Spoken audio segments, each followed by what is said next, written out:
लिखा है हमें यूक्लिड विभाजन प्रमेय का। सबसे पहला टॉपिक है यूक्लिड विभाजन प्रमेय का। तो ये होती क्या है, ये देखो, एल्गोरिथम भी बोलते हैं इसे। विभाजन है मतलब इसमें भाग के नियमों के बारे में कुछ है जो। तो इसके लिए मैं तुम्हें एक एग्जांपल देती हूँ। पहले जैसे मुझे देना है 25 में, मुझे देना है 23 में 5 का भाग देना है। तो इसको मैं क्या लिख सकती हूँ, 5 का 23 में भाग दोगे, मतलब ये तो क्या है हमारा भाजक। जिससे भाग दिया जाता है वो होता है भाजक, जिसमें भाग दिया जाता है वो होता है क्या, भाज्य। और जो ये बचता है इधर, ये होता है हमारा क्या, भागफल। और नीचे जो बचता है वो होता है शेषफल। अब ये भाग का नियम है कि जो भाज्य होता है ना, उसको यदि मैं प्राप्त करना चाहती हूँ तो भाजक गुणा भागफल कर दो और उसमें शेषफल को जोड़ दो, तो हमें क्या प्राप्त हो सकता है, भाज्य। तो भाज्य को क्या लिख सकते हो तुम, भाज्य बराबर भाजक गुणा भागफल और प्लस शेषफल। अब इसको मैं थोड़ी देर ये मानती हूँ कि भाज्य, इसको तो मैंने मान लिया ए, भाज्य को क्या मान लिया मैंने, इधर लिख देती हूँ इसको, भाज्य मान लिया मैंने ए, भाजक मान लिया मैंने बी, भागफल मान लिया क्यू और शेषफल मान लिया मैंने आर। तो इसको हम क्या ले सकते हैं, भाज्य हमारा, भाज्य है ए, भाजक है बी और भागफल है क्यू और शेषफल है आर। तो यहां से क्या ले सकते हो, ए बराबर बी क्यू प्लस आर। यही नियम हमारा क्या कहलाता है, यही एक प्रकार से यूक्लिड विभाजन प्रमेय का होती है। तो ये ध्यान रखना कि कभी भी जब तुम्हें यूक्लिड विभाजन देखना है तो उसमें क्या देखोगे, भाज्य है वो भाज्य को गुणा शेषफल, भाज्य गुणा भागफल और शेषफल उसमें जोड़ दिया जाए तो प्राप्त हो जाता है। तो इसी की सहायता से हमें करना होता है क्या, इसमें एचसीएफ निकालने होते हैं। और एचसीएफ होता क्या है, एचसीएफ होता है हमारा जो में से होता है उसी को एचसीएफ कहा जाता है। तो यूक्लिड विभाजन प्रमेय का की सहायता से हम निकालते हैं इसमें क्या, एचसीएफ निकालना है। तो उसको देखो कि एचसीएफ यूक्लिड विभाजन प्रमेय का से कैसे निकालते हैं। तो इसके लिए मैं तुम्हें एक उदाहरण लिखती हूँ। मैंने लिखा एक उदाहरण, ये लिख लो, यूक्लिड विभाजन से, यूक्लिड विभाजन के द्वारा,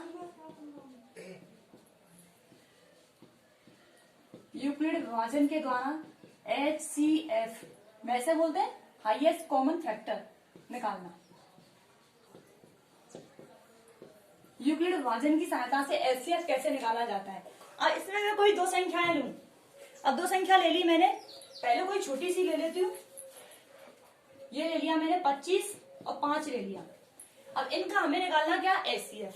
और HCF हमें पता है क्या होता है, वो छोटी से छोटी संख्या, सॉरी वो बड़ी से बड़ी संख्या जिसमें दोनों संख्याओं में उसका भाग जा सकता है, वही हमारा क्या होता है, HCF, हाईएस्ट कॉमन फैक्टर। तो इसके लिए हमें क्या करना होता है, इस विधि को लगाने के लिए हमें पहले देखना है कि बड़ा कौन सा है छोटा कौन सा है। तो हमें पता है 25 बड़ा है किससे, 5 से। तो इसको तो हमें मानना है क्या, A, और इसको मानना है क्या, B। हमें पता है यूक्लिड विभाजन होती क्या है, यूक्लिड विभाजन लिखो, यूक्लिड विभाजन क्या होती है, A बराबर BQ प्लस R, यही तो होती है। तो इसका प्रयोग करना है तुम्हें। और हमें पता है कि बड़ी संख्या को हमेशा क्या माना जाता है, A, बड़ी संख्या को क्या माना जाता है, A, और छोटी को क्या मानते हैं हमेशा ही B। और ये ध्यान रखना है कि बड़ी को ही A मानना है तुम्हें इसमें। अब A का मान कितना है यहाँ पे, 25, तो लिख दिया, लो A बराबर मैंने 25 और B बराबर लिख दिया कितना, 5। अब इसमें लगाना है हमें। तो हमें पता है कि ये क्या है, A हमारा भाज्य और B क्या है हमारा भाजक।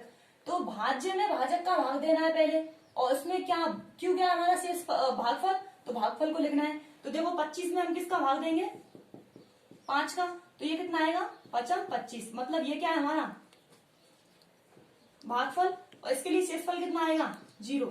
शेषफल कितना आएगा, 0। तो इसको रखना है हमें। हाँ बताओ, A का मान कितना, 25, B का मान कितना, 5। अब Q क्या चीज है यहाँ पर, भागफल। और हमें पता है भागफल कितना आया इसके लिए, 5। तो गुणा में क्या लिखना है, 5। इनके बीच में साइन गुणा ही है, एक प्रकार जो कुछ नहीं है ना, मतलब गुणा ही है। और हमारा पता है हमें शेषफल कितना आया है 0।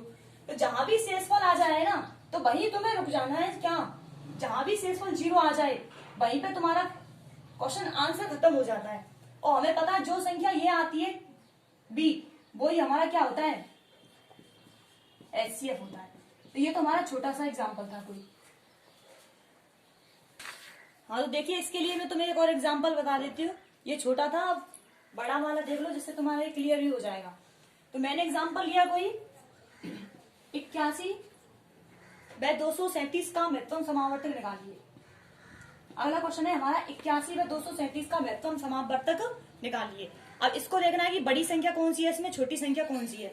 तो हमें पता है 237 बड़ी है 81 से, तो इसको तो हमें क्या मानना है A, और इसको मानना है क्या B।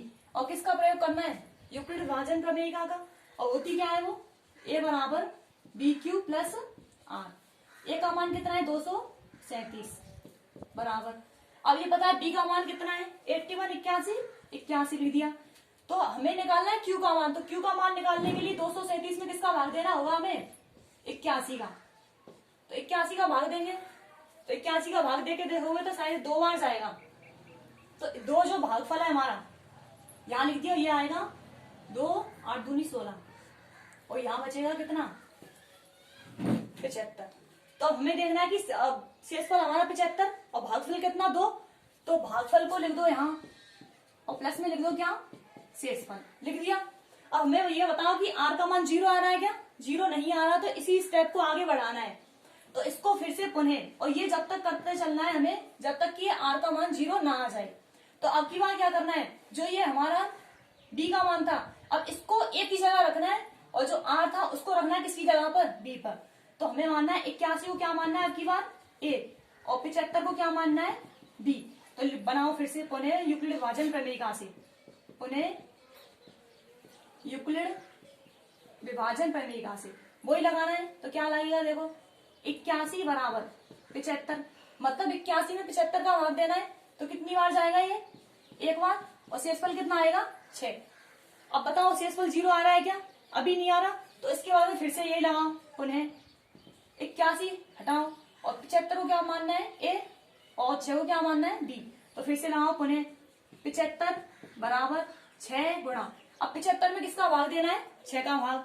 तो ये दोगे तो ये जाएगा कितनी बार, लगभग 12 बार, 12 बार जाएगा और शेषफल बचेगा हमारा कितना 3।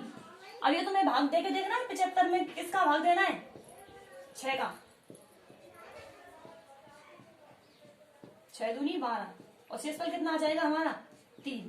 तो ये 12 लिख दिया यहाँ पर और शेषफल लिख दिया यहाँ पर 3। अब बताओ R का मान अब भी 0 आ रहा है क्या, नहीं आ रहा। तो इसको मैं ऊपर कर देती हूँ। बताओ अब 6 को क्या मानना है हमें A, पुनः लगा दो यूक्लिड विभाजन, पुनः यूक्लिड विभाजन से 6 को क्या मानना है A और R ये 3 है, इसको क्या मानना है B। तो लगा दो 6 बराबर 3 गुणा, बताओ कितनी बार जाएगा 3 दूनी 6, 2 बार भाग गया इसका और शेषफल कितना बचा 0। अब बताओ शेषफल 0 आ रहा है कि नहीं।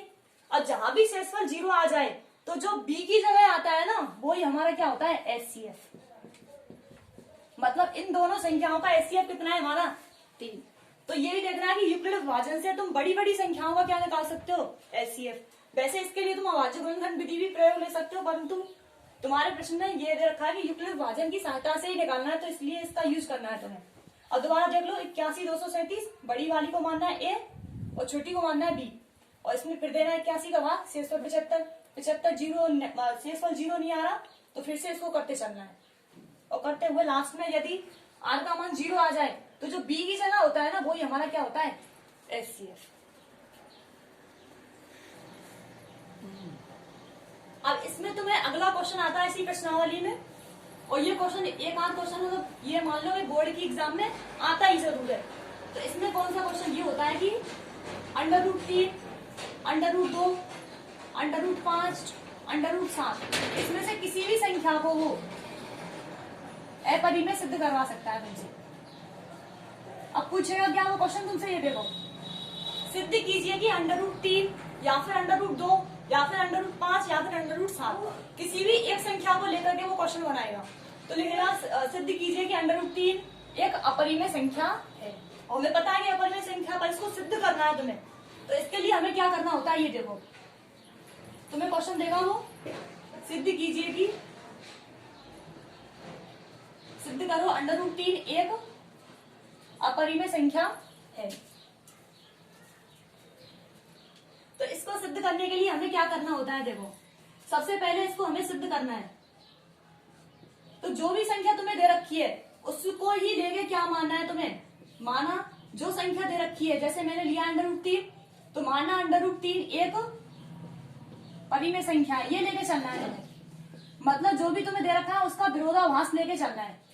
तो मैंने ले लिया माना √3 एक परिमेय संख्या है, और हमें पता है परिमेय संख्या को हम किसके रूप में लिख सकते हैं, p/q के रूप में। तो क्या लिखोगे, परिमेय संख्या है तो √3 को p/q के रूप में लिख सकते हैं, जहां पर p और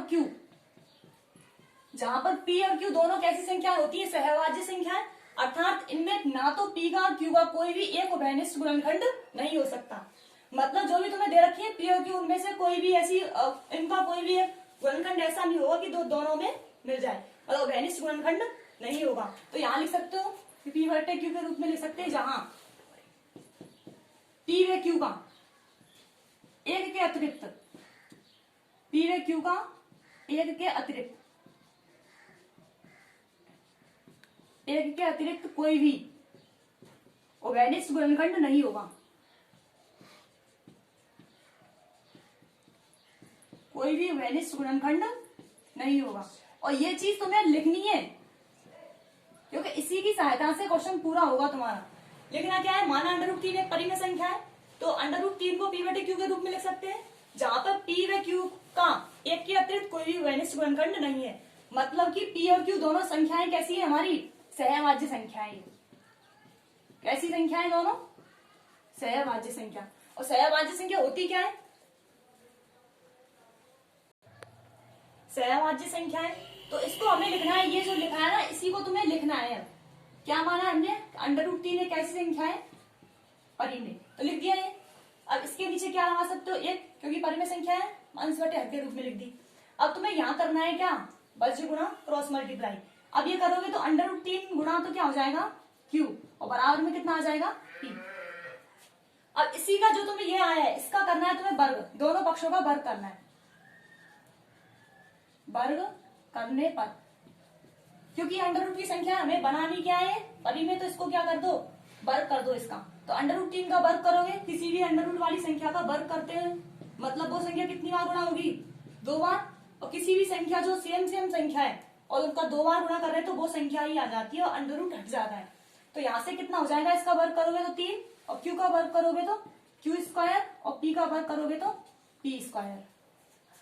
अब ये संख्या आ गई, इसको दे दो समीकरण नंबर 1, दे दिया। अब यहाँ पे जो 3 है, 3 को भी नीचे दे सकती हूँ, भाग में जाएगा पक्षांतरण होके, तो q² बराबर हो जाएगा p²/3। तो ये तो p² में किसका भाग जा रहा है, 3 का। तो किसी भी संख्या के यदि वर्ग में कोई संख्या का भाग जाता है तो उस संख्या में भी 3 का, उस संख्या में जो विभाजित करने वाली संख्या उसका भी पूरा भाग जाएगा। इसका मतलब क्या है, p² को कौन विभाजित कर रहा है, 3 विभाजित कर रहा है, p² को 3 विभाजित कर रहा है, अतः 3 p को भी विभाजित करेगा। क्योंकि किसी भी संख्या में यदि वर्ग में किसी संख्या का भाग जा रहा है तो उस संख्या में भी उसका भाग जाएगा। तो यहां से क्या लिख सकते हो, p² को 3 विभाजित कर रहा है तो 3 p को भी विभाजित करेगा। अब 3 p को विभाजित कर रहा है, इसको ऊपर लिख देती हूँ लोग,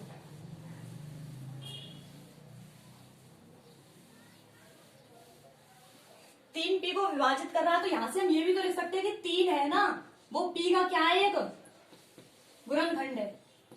क्योंकि किसी भी संख्या में यदि कोई संख्या का भाग जा रहा है तो मतलब वो उसका क्या है, एक प्रकार से गुणनखंड है। तो यहां से क्या लिख सकते हो तुम, 3 p का एक गुणनखंड है, ये लिख सकते हो ना। अब तुम्हें क्या मानना है, यहाँ पे तुम्हें एक चीज लेके चलनी है कि जो p है इसको मान लिया मैंने 3r मान लिया, ये माना है हमने कि माना p बराबर है वो 3r के बराबर है। अब यहाँ पे यदि हमें पूछ रहा होता वो √2 के बारे में, तो p का मान क्या लेते हम 2r। यदि हमें लेना वो √5 पूछता तो यहाँ पे क्या लेते हैं 5r। तो ये ले लिया हमें p बराबर कितना 3r। तो जो भी p का मान लिया है उसको रखना है हमें समीकरण नंबर 1 में। तो इसको हम रख दो समीकरण 1 में p का मान रखने पर, रख दो p का मान क्या है 3q² बराबर कितना है p²। 3q² बराबर p²। अब ये मान रखा है तुमने, अब इसमें क्या कर सकते हो देखो,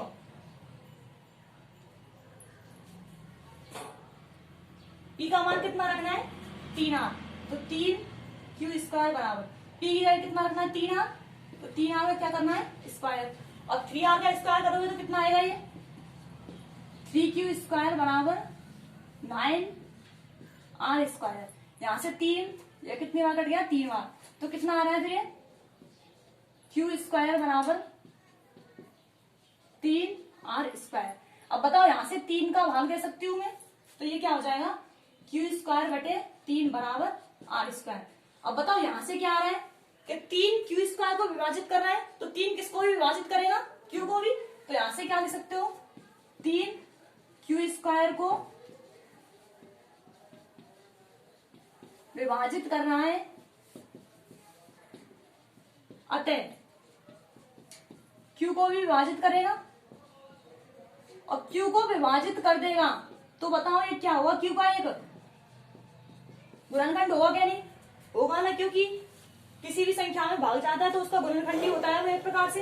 तो यहां से क्या लिख सकते हो तुम 3q² को विभाजित कर रहा है तो 3 q को भी विभाजित करेगा, और 3q को विभाजित कर रहा है तो 3q का क्या है एक q का एक गुणनखंड है, 3q का एक गुणनखंड है। तो यहाँ देखो 3q का भी एक गुणनखंड है और 3p का भी एक गुणनखंड है। और शुरुआत में हम क्या लिख के आए थे कि इसका एक के अतिरिक्त कोई भी घनिष्ठ गुणनखंड नहीं होगा, और यहाँ पे 3 भी आया, देखो दोनों का गुणनखंड आ रहा है।